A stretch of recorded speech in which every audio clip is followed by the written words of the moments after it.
Welcome back, everyone. In this lecture, we're going to go over the solutions for the Numpy exercises. Let's head over to the exercise notebook and get started. Okay, the first thing we had to do was import Numpy as NP, and then we were asked to create an array of zeros. Keep in mind, there's probably multiple solutions for each of these questions, but in general, we'll try to do the simplest ones. So NP zeros, if we want 10 of them, we just need to say NP0 is 10. Same thing for ones, we just say NP.ones, and then pass in 10. So here we see the 10 ones. For fives, there's lots of different ways you can do this. You can either say NP1's 10 and then add 4 to it, or multiply it by 5. So lots of different ways to do this. Create an array of integers from 10 to 50.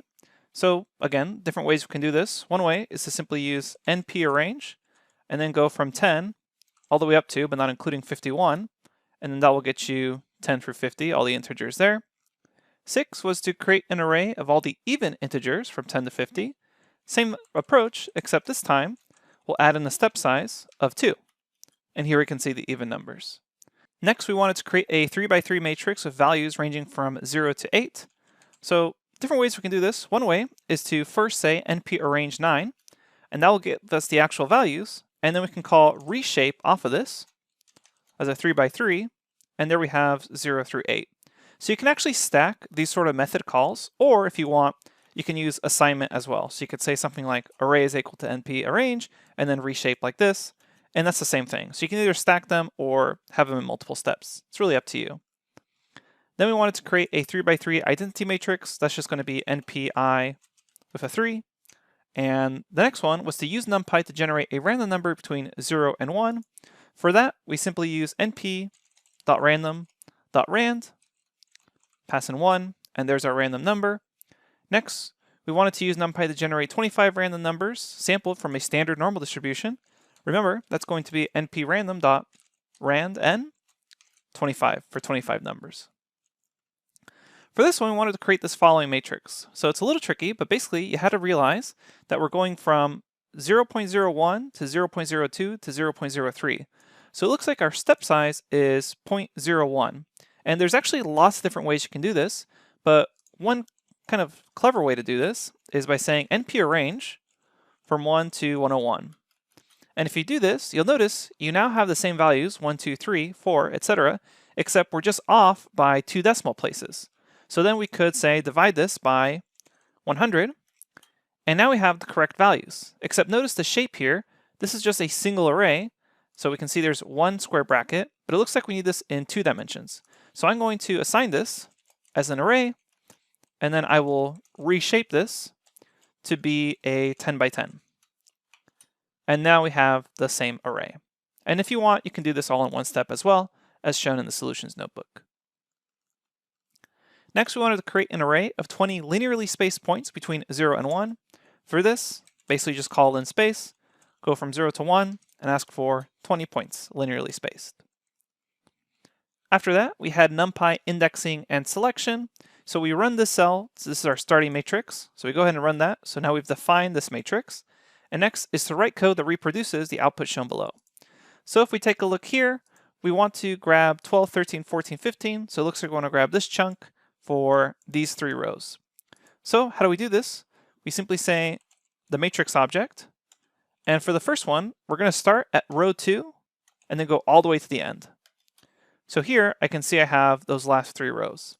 Then for the columns, what I want to do is start at column 1, colon, and then go all the way to the end that way.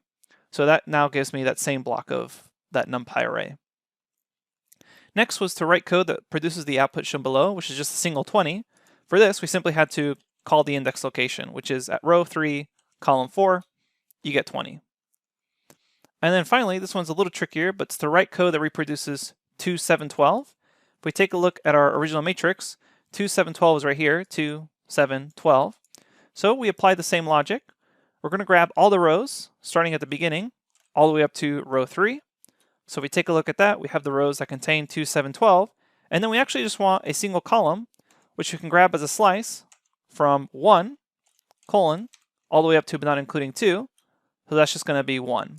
If you were to only provide 1 like this, that would actually give you the values. However, it wouldn't give it to you in the same shape. So you'd have to use slicing if you wanted to retain that original two-dimensional shape. Next, we want to write code that reproduces the output shown below here, 21, 22, 23, 24. That's simply mat 4, so row 4, all the columns. That's the same thing. And you could have also just said, if we write mat 4 here, those are the same values. So up to you which way you want to choose. Next, to write code that reproduces this below, very similar thing.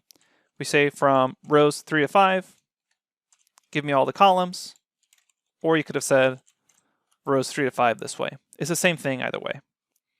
Okay, finally we have some NumPy operations, which is to get the sum of all the values in mat. So that's simply going to be mat sum through 25. To get the standard deviation, and for this you had to check the notebook, it was referenced there, but it's going to be std for standard deviation. Again, we mentioned that there's a link there for all the universal array functions that exist for NumPy.